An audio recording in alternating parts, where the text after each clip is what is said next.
This show and this correct opinion is brought to you by FanDuel, America's #1 sports book.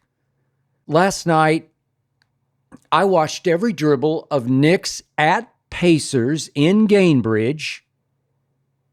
And what shocked me as much as the Knicks' third 20-point road comeback in these playoffs was that the Knicks pulled it off with the Pacers seemingly getting every single call. Everyone except a fairly late foul call on Siakam. I think it was 2:51 left. Siakam clearly blocked McBride, but I don't know, 4 or 5, maybe 6 or 8 other calls went against the New York Knicks, the team the NBA most wants in the NBA Finals, New York's team.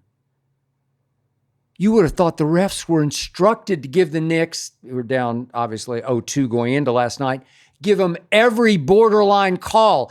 Every 50-50 chance to steal game 3 should have been handed, gift wrapped for the Knicks from the referees. Nope. It felt like the refs were anti-Knicks, which made no sense. I don't know, maybe they were psychologically influenced, if not intimidated, by that Indy crowd, which can be loud, though I doubt the Pacers crowd is any louder than the Fever crowd that packs that very same arena. That Fever crowd is said to be the WNBA's loudest and most intimidating. Which brings me to another game I watched on Saturday. Another New York team playing an Indiana team in that very same Gainbridge Fieldhouse. That game on Saturday was live on national TV on CBS. The New York Liberty are, of course, the defending champs of the WNBA. But the main reason that game did a massive TV rating wasn't Breanna Stewart or Sabrina Ionescu. The main reason, obviously, is by far the biggest draw in the WNBA. The reason just about every Fever road game is moved to that city's NBA arena. That reason, that player is obviously Caitlin Clark. So the Liberty at Fever game came down to 3 very late calls, all of which went against Caitlin's team, the home team, in the loudest and most intimidating arena. The Pacers got those calls, not the Fever. So help me out here. 12 seconds left. Caitlin Clark made a sensational bounce pass through heavy traffic in the lane. Just a wizard pass to Duana Bonner, who appeared to get tackled as she shot. Not block shot, just tackled, just rammed. No call. What? Then on the other end, Lexi Hull of the Fever did a very nice job of just staying right with Sabrina as she drove to her left, did not appear to make any significant contact at all with Sabrina, with body or hand. Foul on Lexi Hull with 2.2 seconds left. What? What foul? The Fever did have a challenge left. I immediately tweeted, challenge! But the Fever, I didn't know at the moment, had no timeouts left to use that challenge. No challenge. And Sabrina, who had just missed 2 free throws, stepped to the line and made both of these. New York up 2. Way to go, Sabrina.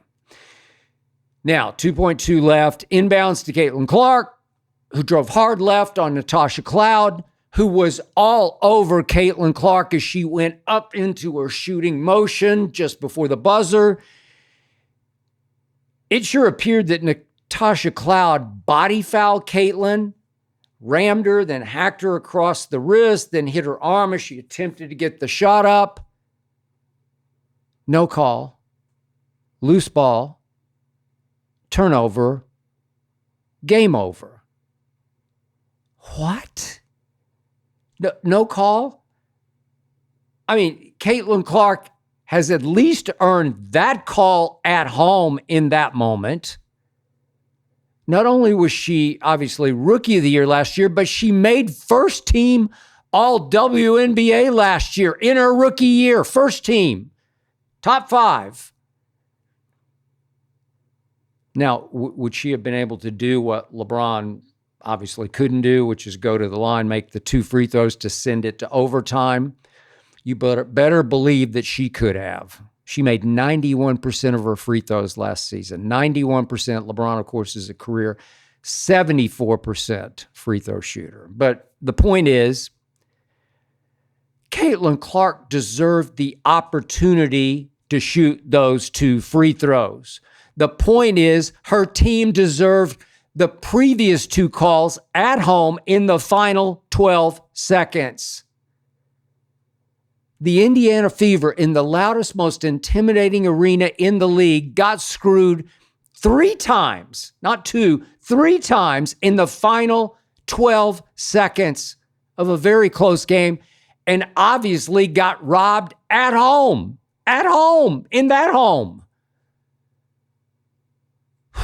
Fever coach Stephanie White, after the game, called the no call on Bonner egregious. It was. And the foul call on Lexi Hull, disrespectful. It was more than disrespectful. Yet neither White nor Caitlin Clark addressed the no call on Caitlin's final shot attempt, probably because they've learned not to fan the flames of resentment against Caitlin Clark any more than they rage already. You'd better believe that all of the established stars in this WNBA, as well as lots of veteran starters on every other team, constantly, quietly, privately complain to their coaches and to their team executives about Caitlin Clark getting way too much attention and way too much credit for the exploding TV ratings. The attitude I sense from so many other older WNBA players seems to be, what are we, chopped liver? It's not just her driving these ratings. What have we been doing all these years? Sorry, ladies, but compared to her drawing power, you are chopped liver. You're just going to have to accept that she and she alone is driving the ratings way above what all of you together were able to generate before she first set foot on a WNBA stage. Now, Caitlin did have a rookie foil figure opposite her in Angel Reese. And man, Caitlin versus Angel in this year's opener set the all-time WNBA ratings record, but as cool and charismatic as Angel is, as dominant as she is on social media, as opposed to Caitlin, the truth is that Angel can't begin to match Caitlin's basketball drawing power when Angel's forte is just rebounding. People just won't pay or tune in just to watch Angel rebound against non-Caitlin teams. I mean, Caitlin Clark controls games with magical wow passes and jump shot logo threes. I'm talking about the female Steph logo threes.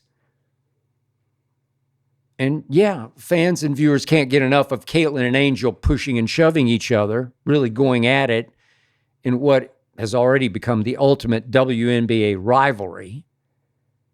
So come on, ladies.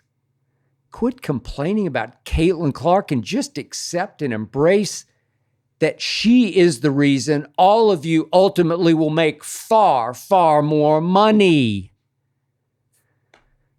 But no, petty jealousy kicks in, takes over. Other teams are constantly complaining to the league office about all the publicity and all the credit that Caitlin Clark gets. even though she doesn't do much on social media, doesn't say much when she's interviewed, just says all the right things, nothing but cliches and platitudes, nothing but respect for all of the older stars in the league. Caitlin's actually pretty boring unless she's playing basketball. Yet this league office is obviously deathly afraid of an open player revolt, just a revolution against Caitlin Clark, a mutiny against Caitlin Clark. So the refs are given the message. They're clearly afraid to protect Caitlin Clark from the bully tactics and the excessive physicality inflicted on her. Heck, I don't know, maybe veteran refs are resentful of all the attention that Caitlin Clark gets. I don't know. That's the way it looked on Saturday. Talk about biting the hand that feeds you, or letting defenders bite that hand. I mean, is it because Caitlin Clark is white? She brings in tons of new white fans? Who cares what color they are, as long as they're watching and buying tickets? Is it because she flashes a little attitude during games, a little arrogance, occasionally gets a little heated? What superstar doesn't? I mean, she was first team all WNBA as a rookie, and I won't be surprised if she wins MVP this season. Is it her new State Farm commercial that maybe set off some of the older stars? It's the one, Caitlin does everything better from a portable logo. Hey, I laughed the first time I saw it. I continue to chuckle at it. It's clever. It's funny. So let me get this straight. The Indiana Pacers got all those calls last night at Gainbridge against the New York Knicks, while the Indiana Fever got screwed 3 times in the final 12 seconds at Gainbridge against the New York Liberty. Really? Man, happy Memorial Day, WNBA. It should be Christmas in May, but you just can't quite get your arms around the greatest thing who ever happened to your league and your future. Whew.